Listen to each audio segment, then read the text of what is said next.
Hello बच्चों, मैं Sameer sir आप सभी बच्चों का स्वागत करता हूं आराध्य क्लासेस के यूट्यूब चैनल के अंदर। बच्चों, हम लोगों ने लास्ट लेक्चर में 15 क्वेश्चन तक कंप्लीट कर लिया था। अब हम 16 क्वेश्चन ऑनवर्ड सॉल्व कर रहे हैं। हमें ये पूछा है कि ये रिएक्शन क्यों होती है, तो इस रिएक्शन को क्यों होती है उसका रीजन समझने के लिए पहले रिएक्शन लिख दिया, उसके बाद हमने ऑक्सीडेशन स्टेट्स लिख दिए हैं हर एलिमेंट के। तो यहाँ पर आप देख सकते हैं कि xenon का रिडक्शन हो रहा है और यहाँ पर आप देख सकते हैं कि फ्लोरीन का ऑक्सीडेशन हो रहा है। तो क्योंकि इस प्रोसेस के अंदर ऑक्सीडेशन और रिडक्शन दोनों ही हो रहे हैं, इसीलिए ये प्रोसेस जो है वो यहाँ पर हो रही है। उसके बाद क्वेश्चन पूछा है कि what conclusion about the compound, what conclusion about the compound, about the compound Na4XeO6 can be drawn। ठीक है, तो here we say that XeO6-4 or Na4XeO6 is reduced and F- is oxidized। कहने का मतलब कि XeO6-4 और Na4XeO6 is stronger reducing agent than fluorine, क्योंकि वो फ्लोरीन का भी रिडक्शन जो है वो कर देता है, सॉरी फ्लोरीन का भी ऑक्सीडेशन कर देता है। कहने का मतलब it is stronger oxidising agent. I am sorry, यहाँ पर फ्लोरीन का ये ऑक्सीडेशन कर देता है, इसका मतलब कि यहाँ पर Na4XeO6 जो है या XeO6-4 आयन जो है वो बहुत ही स्ट्रॉन्ग ऑक्सीडाइजिंग एजेंट है। ठीक है, चलिए ये कंक्लूजन आ रहा है यहाँ से। फिर नेक्स्ट क्वेश्चन देखते हैं 17 नंबर। यहां पर आपको रिएक्शंस दी गई हैं। What inference do you know about the behaviour of Ag+ and Cu2+ from the above reactions. देखो, रिएक्शन नंबर ए में एंड रिएक्शन नंबर बी में AgNO3 and copper sulphate oxidising agents हैं। ये दोनों ही ऑक्सीडाइजिंग एजेंट्स हैं। Reason, in A and B, AgNO3 and CuSO4 are oxidizing agents. Why? Because they oxidize H3PO2 into H3PO4। Reaction C की बात की जाए तो इन रिएक्शन C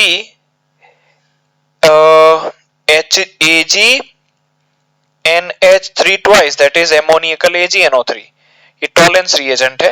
ये Tollens reagent oxidizes benzaldehyde, it oxidizes benzaldehyde into what? Benzoic acid, C6H5COOH, that is benzoic acid। Reaction D में copper +2 cannot oxidize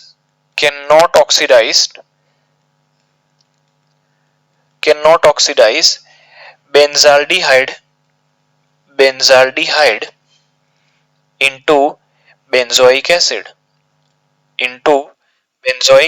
benzaldehyde को ये benzoic acid में ऑक्सीडाइज नहीं कर सकता है। What does that mean? That means that Ag+, that means कि Ag+ is strong oxidizing या stronger oxidizing agent than Cu+2, क्योंकि Ag+ की मदद से जब रिएक्शन किया तब बेंजाल्डिहाइड बेंजोइक एसिड में कन्वर्ट हो गया, लेकिन यही रिएक्शन कॉपर +2 की मदद से किया तो बेंजाल्डिहाइड बेंजोइक एसिड में कन्वर्ट नहीं हो पाया। इसका मतलब ये हुआ कि Ag+ जो है वो स्ट्रॉन्ग ऑक्सीडाइजिंग है कॉपर +2 की कंपैरिजन में। क्वेश्चन नंबर 18 एंड 19 मैंने आपको प्रीवियसली करने के लिए बोला हुआ है। 18 आपको पूरा का पूरा सेल्फ स्टडी में करोगे, डाउट्स होगा तो डिस्कस करेंगे। 19 नंबर में ये रिएक्शंस आपको दोनों ही मेथड से बैलेंस करने हैं। इसके अंदर मैं आपको एक रिएक्शन जो है वो करवा देता हूं, द फर्स्ट वन। यहां पर आपको दिया है P4 solid plus OH, next page से डिस्कस करते हैं इसको। P4 solid plus OH minus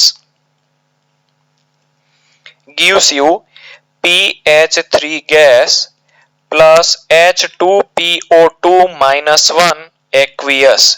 इस तरीके का रिएक्शन हमको दिया हुआ है। अब यहां पर हमको इस रिएक्शन को बैलेंस करना है। तो देखिए फास्फोरस का ऑक्सीडेशन स्टेट निकाल लेते हैं। इधर 0 होगा, बराबर, इधर इसका ऑक्सीडेशन स्टेट जो है वो -3 होगा, और अगर मैं इधर इसकी ऑक्सीडेशन स्टेट को ढूंढूं तो ये हो जाएगा +2 + x -4 इज इक्वल टू -1, तो x, ये -2 इज इक्वल टू -1, तो x का वैल्यू हो जाएगा +1। वापस +2 + x, 2 का हो जाएगा, 2 ऑक्सीजन का हो जाएगा -4 इज इक्वल टू -1, तो x का वैल्यू हो गया यहाँ पे +1। तो यहां से यहां आने पर ऑक्सीडेशन नंबर डिक्रीज कर रहा है 3 यूनिट से, और यहां से यहां आने पर ऑक्सीडेशन नंबर इंक्रीज कर रहा है 1 यूनिट से। तो इंक्रीज और डिक्रीज को इक्वेट करने के लिए इसको 3 से मल्टीप्लाई करो, इंक्रीज को। चलिए, तो इंक्रीज को सिर्फ और सिर्फ 3 से मल्टीप्लाई करते हैं। इंक्रीज कहां पर हो रहा है? तो इंक्रीज यहां पर हो रहा है, तो इसको हम लोग 3 से सिर्फ लेफ्ट में मल्टीप्लाई करेंगे। डिक्रीज जो है वो एज इट इज रहेगा, ठीक है, डिक्रीज आपका एज इट इज रहेगा। ये आपका ओ पार्ट हुआ शॉर्ट ट्रिक के हिसाब से। अब हमें ए पार्ट करना है। ए पार्ट में यहां पर लेफ्ट हैंड साइड पे 12 फास्फोरस है, राइट पे सिर्फ और सिर्फ 2 है, तो राइट हैंड साइड पे 6 से मल्टीप्लाई करो। जिनको ये चीज समझ में नहीं आ रही है वो मेरे प्रीवियस वीडियोस देख ले, जिसके अंदर मैंने इस रिएक्शंस को बैलेंस करने की मेथड सिखाई हुई है।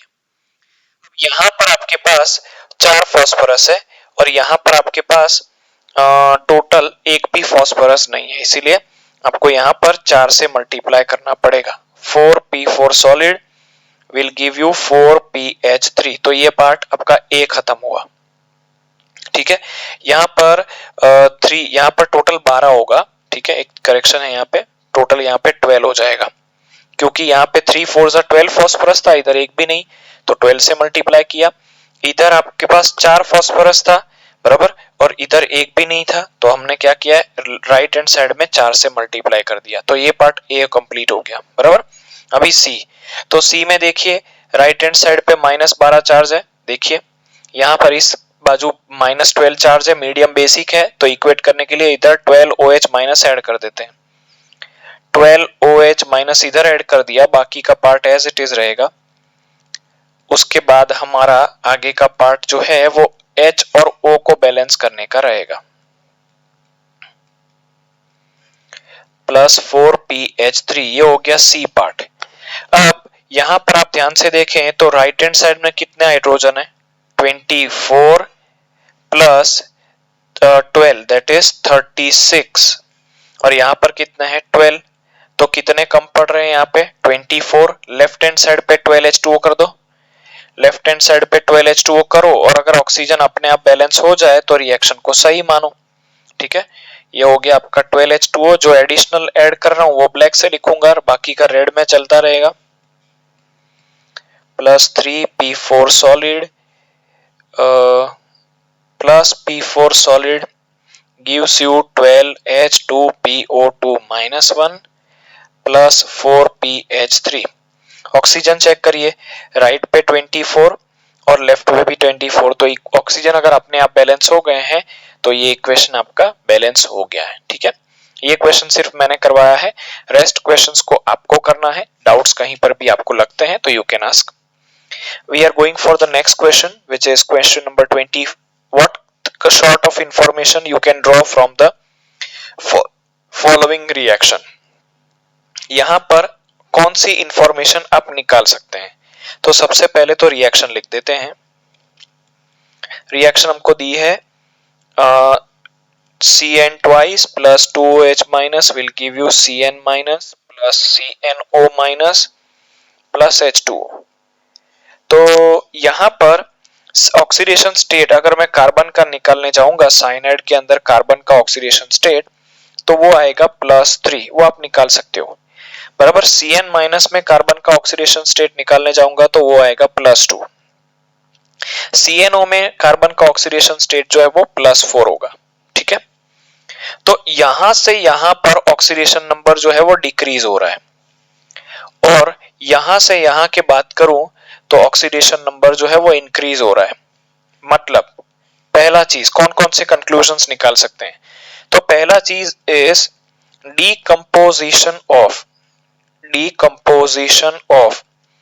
साइनोजेन, decomposition of cyanogen in cyanide minus ion, Cn minus ion and cyanate ion। चलो नाम के साथ लिखते हैं, साइनोजन Cn ट्वाइस, साइनाइड का Cn minus and cyanate CnO minus occurs. ठीक है, पहली चीज। दूसरी, यहां पर आपका साइनोजेन जो है, साइनोजेन Cn twice acts as oxidizing as well as reducing agent। Cyanogen oxidizing और रिड्यूसिंग दोनों ही एजेंट है, क्योंकि वो ऑक्सीडाइज और रिड्यूस दोनों ही कर रहा है। Third, the reaction is disproportionation reaction is an example of disproportionation। Why? Because the same species are undergoing oxidation as well as the reduction both। ठीक है, ओके। चलिए नेक्स्ट देखते हैं।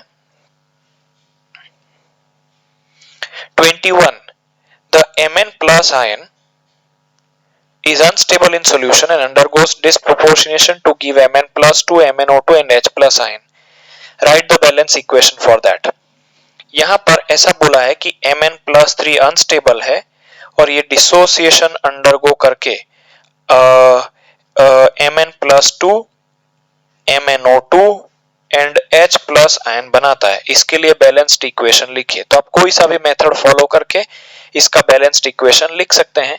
मैं बैलेंस्ड इक्वेशन वाला पार्ट जो है वो आपके लिए छोड़ देता हूं, that you can do by your own. Next question देखते हैं। 22, consider the element caesium, neon, iodine and fluorine. First, identify the element that exhibits negative oxidation state. तो याद रखो बच्चों, जो नॉन मेटल होता है वो नेगेटिव ऑक्सीडेशन स्टेट एग्जिस्ट कर सकता है, बराबर। ओनली नेगेटिव ऑक्सीडेशन स्टेट, तो यहाँ पे दो नॉन मेटल है, एक है आयोडीन, दूसरा है फ्लोरीन। तो आयोडीन तो पॉजिटिव और नेगेटिव दोनों कर सकता है ना, इसलिए इसका आंसर आएगा फ्लोरीन। ठीक है, फ्लोरीन सिर्फ और सिर्फ नेगेटिव ऑक्सीडेशन स्टेट ही एग्जिबिट कर सकता है। Identify the element which is positive oxidation state. तो जो मेटल होता है वो पॉजिटिव ऑक्सीडेशन स्टेट शो करता है, तो इसका एग्जांपल आएगा caesium. Identify the element which exhibit both the oxidation state. तो इसका एग्जांपल तो आयोडीन ही आएगा। क्यों? क्योंकि आयोडीन जो है वो आपका -1, 0, +1, +3, +5, +7 इधर तक के ऑक्सीडेशन स्टेट निकाल सकता है। -1, 0, 1, 3, 5, 7 ये सब ऑक्सीडेशन स्टेट आयोडीन के पॉसिबल है, इसीलिए आयोडीन ही इसका परफेक्ट आंसर है। Identify the element which occurs neither in the negative state और पॉजिटिव स्टेट। तो इसके लिए जो आपका आइडियल गैस दिया है नियोन, वो इसका एग्जांपल होगा, क्योंकि आइडियल गैसेस रिएक्टिव नहीं होते हैं। आइडियल गैसेस रिएक्टिव नहीं होते हैं, इसलिए वो यहां पर आपका कोई भी ऑक्सीडेशन स्टेट नहीं दिखाते हैं। यहां पर नेक्स्ट क्वेश्चन में पूछा है कि क्लोरीन जो है वो प्योर ड्रिंकिंग वाटर को प्योरीफाई करने के लिए यूज किया जाता है। एक्सेस ऑफ क्लोरीन हार्मफुल होता है। एक्सेस ऑफ क्लोरीन को सल्फर डाइऑक्साइड से ट्रीट करके रिमूव किया जाता है। इसके लिए प्रेजेंट करिए बैलेंस्ड इक्वेशन। रेडॉक्स रिएक्शन को इस रिएक्शन के लिए अप्रोप्रिएट रेडॉक्स चेंज जो है उसको रिप्रेजेंट करिए। तो देखो, एक्सेस क्लोरीन को रिमूव किया जाता है with the help of SO2 gas in water. तो ये आपका हो जाएगा, क्लोरीन गैस को वाटर में डालेंगे, एक्सेस ऑफ क्लोरीन को रिमूव करने के लिए SO2 को वाटर में डालेंगे। तो यहां पर आपका क्लोराइड के फॉर्म में पहले तो निकलेगा और दूसरा होगा SO4-2। ठीक है, इसके लिए आपको बैलेंस केमिकल इक्वेशन लिखना है, तो आप इसको खुद से ही बैलेंस कर सकते हैं। मैंने आपको नंबर ऑफ न्यूमेरिकल्स इसके लिए कराए हैं, खाली ये चीज आपको याद रखनी है कि जब रिएक्शन होती है तब इस टाइप के आयंस जो है वो प्रोड्यूस होते हैं, फिर आपको बैलेंसिंग करना है। ठीक है, बाकी के क्वेश्चन जो है वो है 24 number. Refer the periodic table given in your book and answer the following question. The first is select the possible non-metal. Select the possible non-metal that can show the disproportionation reaction. ठीक है, select the possible non-metal which can show the disproportionation reaction. तो इसका answer है phosphorus. Phosphorus जो है उसका disproportionation reaction just मैंने अभी आपको एक्सप्लेन किया है, बट फिर भी एक बार लिख देता हूं। तो एक एग्जांपल हमने ऐसा ले लिया, बराबर, गिव्स PH3 गैस, ये रिएक्शन डिस्प्रोपोर्शनेशन है। क्यों? क्योंकि इसके अंदर एक ही एलिमेंट का ऑक्सीडेशन और रिडक्शन दोनों हो रहा है। देखो यहाँ पर फॉस्फोरस का ऑक्सीडेशन स्टेट 0, यहाँ पर -3 और यहाँ पर +1, तो फॉस्फोरस का ऑक्सीडेशन और रिडक्शन दोनों ही हो रहा है। Second, select 3 metals that shows the disproportionation reaction. कोई भी 3 मेटल सिलेक्ट करो जो डिस्प्रोपोर्शनेशन रिएक्शन दिखाए। तो इसके लिए आप कॉपर ले सकते हो, जो ऐसी मेटल्स यूज करनी है जो मल्टीपल ऑक्सीडेशन स्टेट दिखाए। तो इसके लिए तो ट्रांजिशन एलिमेंट्स ही आ सकते हैं। ट्रांजिशन एलिमेंट्स का प्रॉपर्टी होता है कि वो मल्टीपल ऑक्सीडेशन स्टेट दिखाते हैं। तो कॉपर +2 और 0 दोनों दिखाता है। गैलियम जो है वो गैलियम +3 और 0 दोनों दिखाता है, बराबर। इंडियम जो है वो इंडियम +3 और इंडियम दोनों दिखाता है, बराबर। अगर हमें बैलेंस करना है तो इधर 2 से मल्टीप्लाई करना है क्योंकि चार्ज बैलेंस करना पड़ेगा। अगर इधर बैलेंस करना है तो आपको 3 से मल्टीप्लाई करना पड़ेगा, 2 गैलियम इधर आएगा। ठीक है, इधर अगर करना है तो इधर आपका 3 आएगा और इधर 2 आ जाएगा।